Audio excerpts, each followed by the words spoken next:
welcome to OPE, the Ohana Packers Edition podcast. I am your host, Iowa Joe, and as you can see, it's just me. Just kind of a late night thing here. Got to get an episode out doing the linebackers of both on roster and the prospects in the draft. Mike is on vacation to the motherland and really had a hard time finding a guest for this episode. So why not just let it be me and do a late night live, and then if anybody jumps in, I can answer your questions. I can you know babble my way through this, but it's just going to be me. It's just going to be some quick conversation, and we'll go from there. So this week we are going to be talking about the linebacking core, and really it's a rough conversation because we are so used to the 3-4 defense that we got used to just uh one body type, like Rashawn Gary or Lucas Van Ness or Preston Smith, where they were taller, they were thicker than normal, and now we've got to look at the linebackers for a 4-3. On top of that, this linebacking class for the 2024 draft is not the most appealing out there. So it really, there's one or two that maybe are top of the list, and then it really falls off from there. And you're going to just get maybe some role players, maybe some guys that are diamonds in the rough, and you've just got to hope that they come around. And that's hard to do when the Packers are limited with what they have currently on their roster. So obviously on the roster they have Quay Walker. That's your main guy. And that just, which is not bad. I mean, he really came on this past year, and first round pedigree, Georgia pedigree, has the athleticism to be that linebacker. Then who's probably going to be playing beside him? They're probably going to give Isaiah McDuffie a chance at that. He really came on when Devondre was out with injuries and all the stuff that they were dealing with Devondre. So Isaiah McDuffie, he's got a shot at it. But then after that, they re-signed Christian Welch. They re-signed Eric Wilson. Both have a ton of experience in 4-3 defenses, but relatively speaking, they're probably going to be more special teamers. I hate to say that because Welch is a Hawkeye alum, and you guys know how I am about my Hawkeye alums. So, but I don't know how much more that they're going to give outside of special teams play and then stepping up, barring, just for rotation wise and for injury replacements and the such. So it's gonna be it's really surprising that they haven't plucked one out of free agency as of tonight, 3/25, March 25th. But there's still plenty of time to do it. Obviously, they're going to have to make some kind of move in the draft. I'm still wondering if maybe a trade is possible. I do think, with Gutekunst having mentioned 2 or 3 different times that they have the draft capital, that they are not opposed to trading for a veteran type player.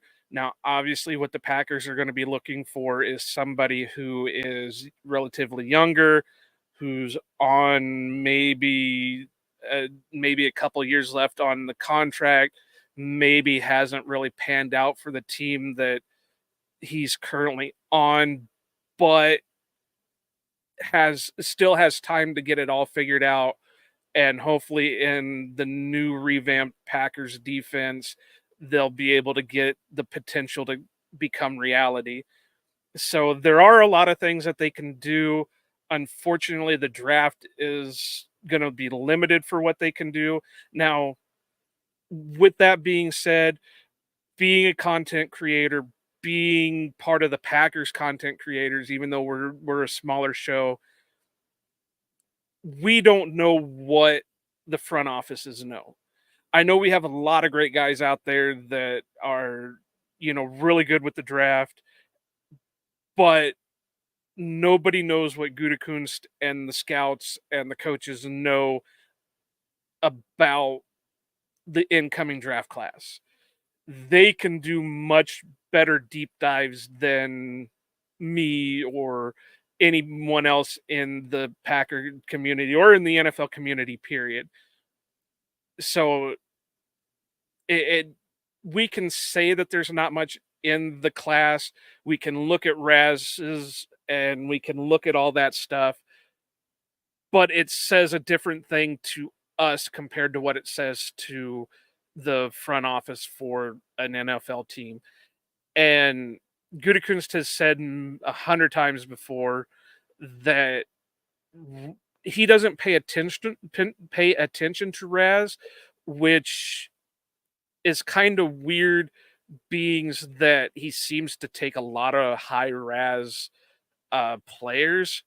So does he pay attention, or does the metric that they follow fall in line with what we know as RAS, or relative athletic score? So don't know if he's just trying to keep hush hush on what he does, or there's always secrets that the front offices won't tell the fans and the media and all that stuff. But yeah, as of right now, the current look of the Packers linebacking core is not tasty. They have a bunch of they have their main guy Quay. They have, as Mike would say, they have maybe one and a half linebackers right now, starting linebackers, and that's Quay and McDuffie. Quay is obviously the main guy, the guy that they're going to build the linebacking core around. He's going to be the guy that takes the majority of the snaps. He's going to be the field general per se. So it's finding the guys that'll fit around him or that will work with him to be the linebacking core for this Green Bay Packers in the 2024 season. So just kind of taking a look at the roster, I did miss one. They did bring in Christian Young out of Arizona. He's 6'1", 221, and I think he spent some time on the practice squad, but and there's going to be some decisions to be made with the current roster, because like I said earlier, what are the physical traits that they're going to be looking for this linebacking core? Like Mike and I talked with Jake last week, we didn't find a lot of the quote unquote edge players that fit what the Packers normally look for in an edge. But now that they're in a 4-3 defense, which there's not a great deal between 3-4, 4-3 front sevens, but there is enough that you have to change some things, because now you're playing more 4 down linemen. So you have to figure Rashawn and Van Ness are going to probably be your 2 in guys. Where does that leave Preston? Is he going to be another defensive end? Is he going to drop back and be one of the 4-3 outside linebackers? How's he going to work with that? Is he going to, now that he's kind of hitting that twilight of the career, he's already a little bit above his peak, is he just going to be a rotational pass rush specialist? What's he going to do? I know the joke is he's CB1 because that's what, Joe Barry always put him on, and Mike can give you a better deep dive and has given you a better deep dive on why that was the case. But I really don't know if I want to put all those snaps of coverage for Preston again, he's kind of hitting that he's already kind of hit the peak. He's not quite hit that downhill slope, but he is still above and what you would hope for in a young defense and a transition to a different scheme. So I, I really hope that they find a place for Preston just because of his loyalty he's had so far. I think a lot of us can agree that when we thought of that 2019 free agent class, we didn't think Preston was going to be the lone guy left from it. With the way Zadarius played before the whole attitude showed up, we figured, maybe Zadarius, and we didn't think Adrian Amos was going to have that big of a drop off from in talent from in his last year for the Packers. And of course, Billy Turner was just Billy Turner. And I don't think many were surprised that he didn't make it for multiple contracts. But it is what it is. So now that leaves, some decisions to be made on some other people. So you're looking at like Britton Cox and Keyshawn Banks and guys like that because their physical traits are more in line to a 4-3 outside linebacker, even though Britton played more of a defensive end in college in a 4-3 style. Is he going to stand up and be relied upon in coverage? And because right now, according to the Packers site, he's listed at 6'4", 250. Keyshawn's listed at 6'3", 251. So Kingsley Enagbare is listed 6'4", 258. So he's a little bit on the other side of it. DeAndre Johnson, who is another practice squatter they had, 6'3", 252. Isaiah is 6'1", 227. Is that the type of body style that they're going to want to go along with Quay? Or do they want the 250s style weight for guys that they draft? We don't know. It's a big question because right now we don't even know per se what they're looking for just because they haven't signed an outside free agent for us to say, okay, well, that's going to be the style linebacker that they're going to have. There's a big kind of gap between what Isaiah and Quay are. I mean, Quay's 6'4", 241.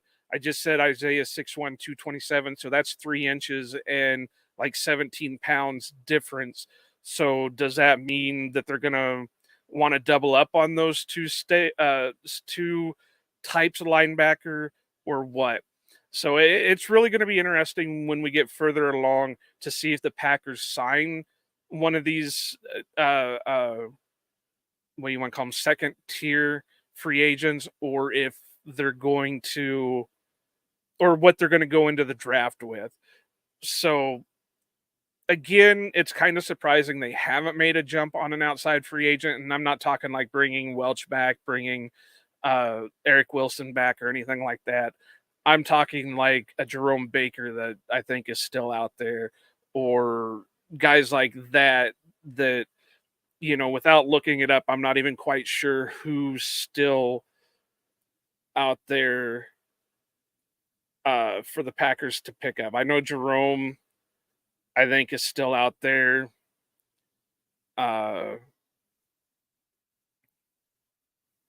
Let's see. Sport Track, what can you tell me? Inside linebacker. All statuses available.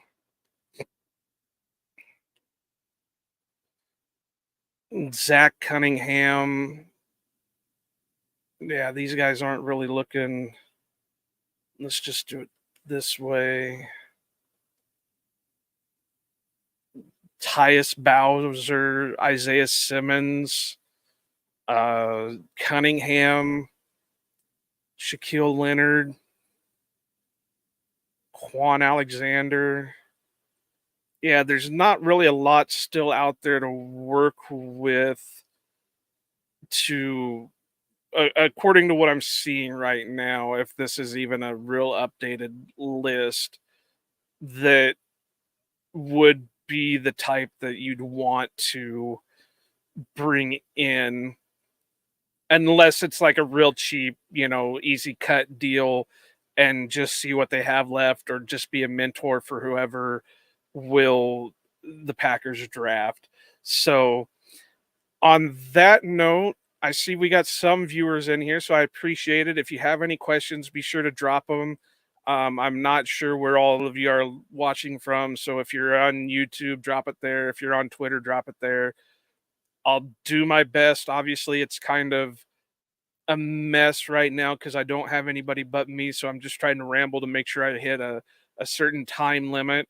So, and like I said, this draft class for 2024, if you ask most people who look into the draft, will admit that this was not the most appealing class in the world. There's not a if you go by Raz, which, like I said earlier, that's something that Goody says that he doesn't really follow, yet it's kind of coincidental that uh he does show favoritism to somebody who has a high RAS. So who knows if his metrics uh meet up there with what we call RAS. So it just this class is it's if we were looking for a linebacker, let's say last year or even the year before, it would have been a lot better than coming out this year. So we got 1, 2, 3, 4, 5, 6, 7, 8, 9, 10, 11, 12, 13, 14. 14 players that are listed as linebacker that currently have a green RAS score according to Raz.football, which is the place that does the RAS calculating. Now, I know there's been a lot of players that didn't test at the combine and their pro days haven't happened quite yet. I was watching Jeremiah Trotter Jr. earlier, and that was one of the cases with him was there were limited numbers with him because he didn't do a lot of the testing at the combine, and I believe their pro day isn't until April 9th. So it's kind of an incomplete on some of those guys.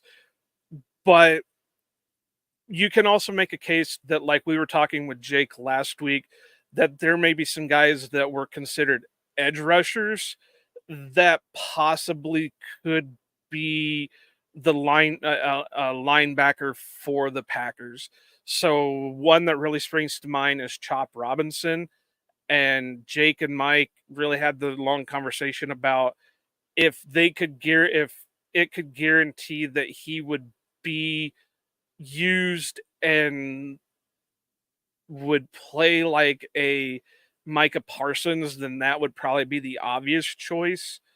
So there are some guys out there like that. I know Mike talked last week about Dallas Turner out of Alabama, and he's another one that I've seen listed as both a linebacker and an edge rusher. So, and he's got about the size for both. So is that another guy that they could take with the possibility of making him the Sam linebacker for the Packers? And I'm just using terminology that I hear everybody else use. So if I'm using it wrong, please do call it out, because I don't usually call them by their technical names. They're usually just inside linebackers or outside linebackers. I never said I was a full genius when it came to the NFL or football in general. I know what I know and I see what I see. So again, I just want to reiterate, if you have any questions, please do drop them in the comments or in the chat, and you know, let me know what you want me to talk about or whatever. If you got a comment, if you got a question, just go ahead and drop them, and I will do my best to answer them if I see them.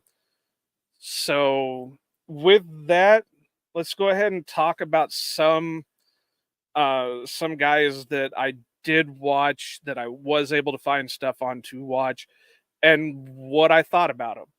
I did try to stick with higher RAS scores. Now there are some on here that don't. I didn't look at the RAS because, like I said, using Jeremiah Trotter Jr. as an example, there just is not enough information to give a full RAS score for him. So it's what I can see, but I will give the disclaimer that I'm not happy with the way I evaled without seeing some other numbers first.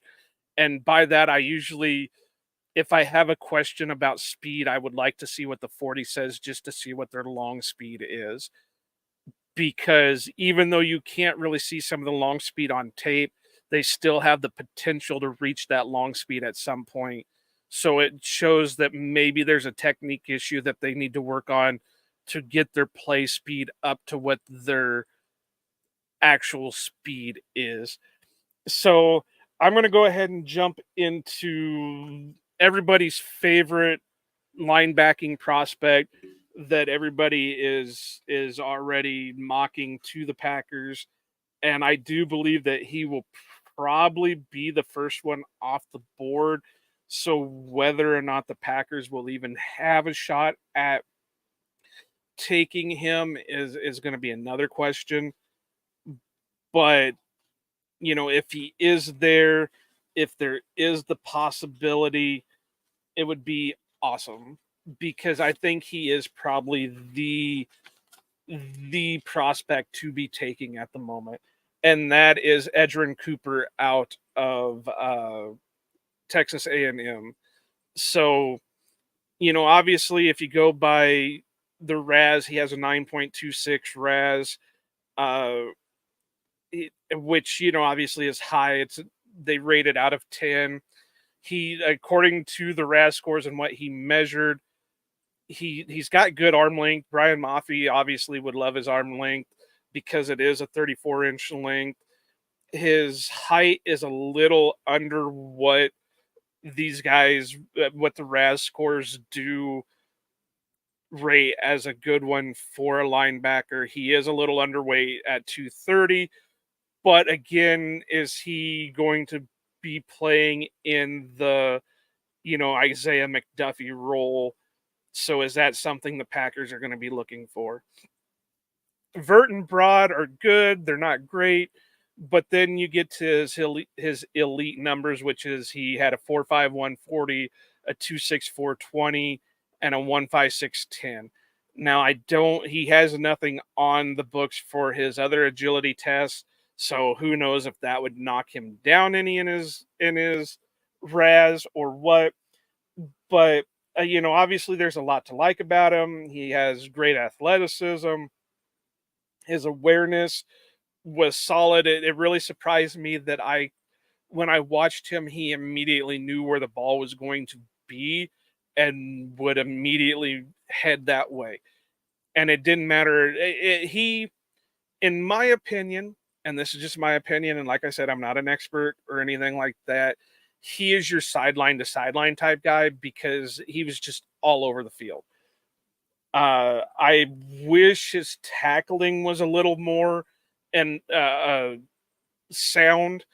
In some of the videos that I was seeing, he was trying to arm tackle more than wrap up. So he was trying to grab and pull down instead of just making the hit. And there were some instances of him maybe being a little hesitant when he probably should have went more for the kill shot instead of hesitating, because it looked like he had the power to be able to run over a pass blocking running back or a tight end or something, and he didn't. He just got caught up in the trash. So I don't know if that's what the scheme called for in those plays. I don't know if it's him unsure, because like I said, he seemed to track the ball well. I did also see a couple times with his coverage that even though he knew where the ball was going, he stopped short. So I don't know if that's because he was hoping there was safety help over the top. So he stopped short thinking the safety was going to take him or what. But there were a couple of catches that he probably could have broke up had he continued on with the player that he was covering. But again, he's probably out of all of them the more sound linebacking prospect. So again, that makes me think he's going to be probably the first one off the board. And now, whether or not we saw that, this past draft, the 2023 draft, the Lions took not Drew, that's his brother, Jack Campbell high. They took him, what was it, with 14? Somewhere around there. It was a top 20 anyway. And, a lot of people were panning that because, oh, well, you don't take a linebacker that high. Well, he lived up to that hype. And again, that's biased. That can be a little bit biased because I'm a Hawkeye homer, and we all know that. But uh, so with what Campbell was able to do after being drafted that high this past season, is somebody going to take a shot on Cooper and do that this year, knowing that he's probably the top of the class, and there's a quite a bit of a downfall after him when it comes to polished inside linebackers. I mean, obviously, I don't know. Again, I don't know what the Packers brass are thinking, but if he's there at 25, do the Packers just go ahead and pull the trigger on him? Do they kind of hope that he falls to their first, second round pick and take him? Really, it's going to depend on what they believe their biggest need is and what the draft board looks at that time. But I think with what I saw out of Cooper and with him being a more polished prospect than the other guys that I've looked at, I think that there's a solid possibility they could take him at 25. Even, I mean, the Packers broke the whole no taking a linebacker in the first round thing with Quay. So if they feel just as strong about Cooper as they did about Quay, will they go ahead and take him if he's there? Because I don't know if you can trust that he's going to fully be there when their first, second round pick comes around. If they do take the gamble and he is there, then hopefully they nailed the first round pick with a position, and I'm going to say that they probably picked up their running mate with Quay for however long those two will play. So the next on the list is probably, I've seen probably listed as the number 2 linebacker, and he's got a higher RAS than what Edgerrin does, but I think he's a little rougher around the edges than what Edgerrin is, and that's Peyton Wilson out of North Carolina State. Now, his RAS score, again, this is out of 10, is a 9.81. His height is 6'3", which, they say that's an elite height for him. He, again, is another undersized guy with weight at 233, but he ran the 40 and 4.43, 20-yard split 2.58, 10-yard split of 1.53. Vert and Broad were good, but not elite. So he's probably that guy that if you miss out on Edgerrin in the second and you can get Peyton with your second rounder, I think would make an okay draft. But like I said, I don't think he's as polished as Edgerrin is. Now, obviously, he's got great speed. I thought his coverage ability is good. When he runs free, he creates havoc. But I don't think he has the strength to be able to disengage him from a block. So if he's the one rushing the passer or trying to fill the gaps on a run play, I don't know if he has the strength or the ability to disengage to make that play. At least it didn't look like it on some of the film that I watched. Now, I could be completely wrong. I could be talking out of my ass. I don't know. you guys make that decision, and we'll see what happens in during the draft. And I also thought that maybe his tackling technique needed work. Again, he didn't look like a sure tackler. He was an okay tackler, but some of the tackles he was making in college is not going to fly in the NFL. So that would be something that they have to work on. So again, he's probably linebacker 2, uh, but not as polished. So there's going to be a little bit of work. He's probably going to be somebody who rotates in with McDuffie instead of plays over McDuffie. Whereas Edrin, I think if he has a good camp, he'd be starting over McDuffie. Now we know how the Packers are when it comes to taking rookies. They tend to rotate them in more than just go ahead and give them the starting position. But I think with the lack of depth at the linebacking position, that he that like Edrin Cooper could easily start right away. But who knows? Again, that's something that we'd have to worry about come training camp if the Packers ended up drafting him. So again, Peyton Wilson out of NC State would probably be linebacker 2, with Edrin being linebacker 1. So I'm seeing a few more people joining. If you have a question or a comment or something, please do drop them into the chat, and I will do my best to give you an answer, or I will try to make something up on the fly and make it sound good, but probably not. So ask at your own peril, something like that. So I'll go ahead and mention Jeremiah Trotter Jr.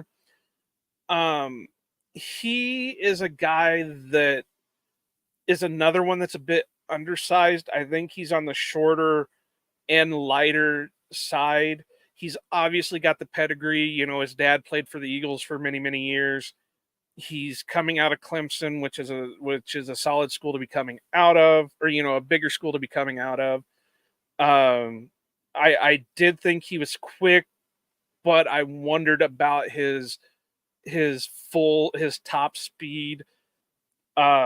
His movement looked fluid. I didn't really see any hitches in his step, so I would say that his hips are pretty good. His feet are pretty good. He has a decent pass rush move set. I saw some spins. I saw some swats. And he had a pretty good dip to him. So other than being a little bit on the smaller side, I think I would be okay with him rushing the passer for the most part. But I would love to see what his long speed would be to say, okay, well, you take coverage. Because the one thing I noticed when I did see him drop into coverage is he got a little too handsy. And again, this is another thing that sometimes you can get away with a little bit more in college than what you can in the NFL. So you've got to watch your hands. You can't always grab onto a guy, and it's going to get you, especially when you go up against some veteran type wide receivers that know how to draw the flags, or even tight ends or running backs or whatever he'd be covering. So I also thought his awareness was good. Kind of like I said with Edrin, he seemed to be able to track the ball very well, and he would instantly move to where he knew the ball was going. The other thing that I kind of wondered, and I don't mean this as a bad thing, but he didn't always seem like he played to the whistle. It seemed like if he didn't think the play was coming his way, he would only do half speed. And I don't know if he had some injury issues. I don't know what that is, but it was just something I just kind of slightly noticed. So that would be something to kind of look out for and hope that, kind of like I said about Malik Heath last year, it was kind of similar to that. So if he can come in the NFL and have the same type of transition Malik had, where he instantly came in, worked his ass off 100% of the time, did everything the coaches asked him to, then I think he could be a solid player depending on, like I said, that long speed, or if they can create a job specifically for him. So he would be another guy probably mid to late round. Again, like I've stated a lot of different times, I'm not that big on trying to put a round on guys, because it's not an exact science, and there'd be guys that we can say, oh well, he's a fifth rounder, but a team will end up taking him in like the second round. So we've seen it before; it can happen. So I don't feel comfortable putting a round on a person unless it's a for sure shot that's what's going to happen. So I think he could be a late day 2, early day 3 type guy, or who knows what happens. We could have another uh, Laramie Tunstall thing, and a video of him wearing a gas mask bong could pop up, and he doesn't get drafted. Period. So if that was the case, I think the Packers need to be on the phone with him ASAP and just say, "All right, you come in, you straighten yourself out, and we'll put you to work." So I'll talk about a couple more guys. One that I really liked, that is another one that probably will be a late day 2, maybe a mid day 3 guy, is Curtis Jacobs out of Penn State. I thought he had decent speed. His coverage looked good, good good ball awareness. But again, tackling was kind of an issue. And I mean, really, the Nittany Lions are pumping out 3 solid linebacking prospects in Chop. What was the other guy's? Adisa, and Curtis Jacobs. So again, I think he's probably going to be more of a day 3 type, unless he really just goes outside of his mind at the pro day, if the pro day hasn't already happened. So again, somebody that they could find late that maybe starts out as a special teams and rotates in behind McDuffie, or barring injury or whatever. Another guy that had a high RAS, and Curtis Jacobs also had a high RAS score. He was an 8.43, which is, again, out of 14 guys who had green RAS scores, he's looking pretty good. A little undersized at 6'1". He was a little bit heavier at 241 than some of these other guys were.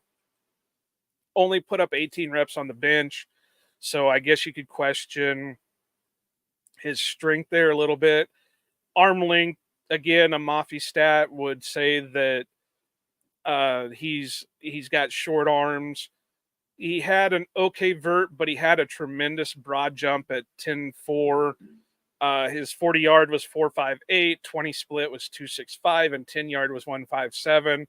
So really, he had an elite grade through those, and his other agility tests, there's no information on. So again, high athleticism, probably a later in the draft type guy.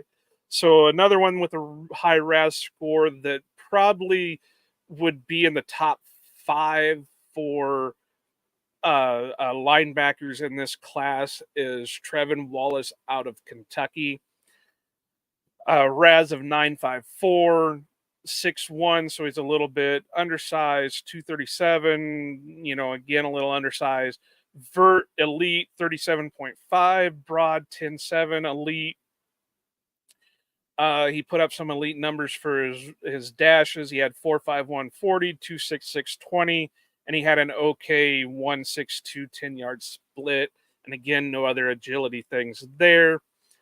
What I saw out of him was his speed looked good. He did look like he had some stiff hips. He tracked the ball well, and I thought he was a solid tackler. I don't think that's something that they're going to have to work on with him as much as it is some of the other guys that I mentioned.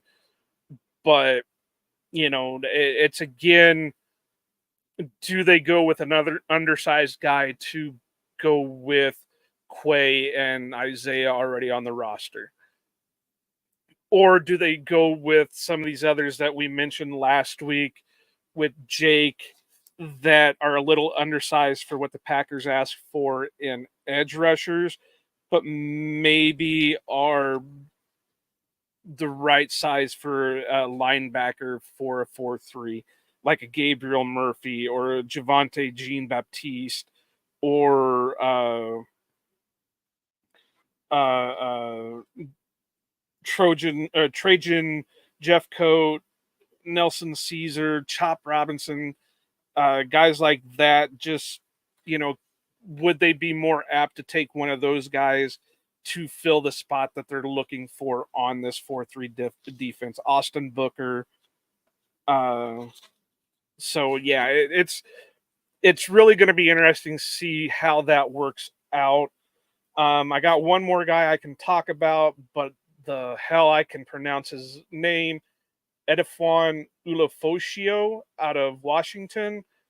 I thought he weeded through the traffic well. He's a little bit smaller, good RAS score. He tracks the ball well, and I used one of my rare comps on him, saying that he may be a better McDuffie. Um, so to go with his RAS, he's top 3 in RAS that's measured out so far on RAS.football at a 9.66. He's 6 foot, or he's just over 6 foot, and 236 weight. Elite numbers for vert and broad at 39.5 and 10.8. 40 yard is 4.56, 20 yard is 2.65, 10 yard is 1.53. You know, those are all elite numbers. Washington had a hell of a football team this year. So to get somebody off of that team would be great, probably mid-rounders. So it's really dependent on what Brian Gutekunst and co really see in him to, or see in any of these guys to make that decision. So I can't believe I made it 43 minutes and I just rambled. Like I said, if you got any questions, I'm going to probably wrap up here pretty quick. So if you got any questions, get them in quick, comments, whatever you want to do. See if anything's coming up yet. Doesn't look like it. Just messing here because like I said, I'm not I don't usually do this by myself. So I'm hoping everything's coming through all right and everything's going good. I appreciate all of you that happened to jump on this late night stream. I'm probably going to wrap it up so I can get this edited and everything else so it can go out to anybody who didn't happen to catch the online stream. So you can catch my co-host Mike Quano on Twitter at Quano Mike. You can catch me on Twitter at Iowa_Joe86. You can catch the show at Ohana_Packers. Please be sure to go check out our the website ohanapackers.org for all of our articles and a one-stop shop for the podcast, both audio and video. Find the audio version anywhere you get your podcast. We also have video on YouTube. When you do listen, please drop us a subscribe so you never miss an episode. Please also drop us a like, give us a comment, tell us how you feel about us, good, bad, whatever. We'll look at it. We may respond to it. We'll probably respond to it, maybe, kind of, something like that. Somebody will respond in some way.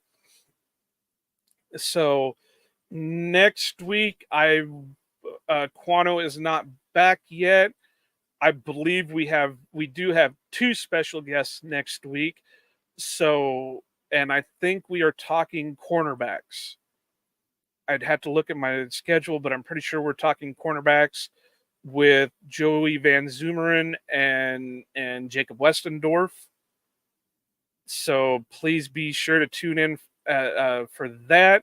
This will drop in audio and video on Tuesday morning. I think that's all I got. We do still have a giveaway going on for the Jair Alexander uh, signed 8x10. I believe we set it at 523 followers for the Ohana Packers account.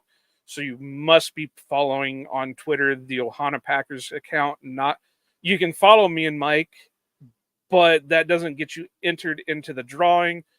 Make sure you're following the Ohana Packers account to be entered into that drawing. Once we hit 523 followers, I can't think of anything else. So I'm just going to say thank you for joining. Thank you for listening. Thank you for everything. And as Mike would say, go pack go and aloha.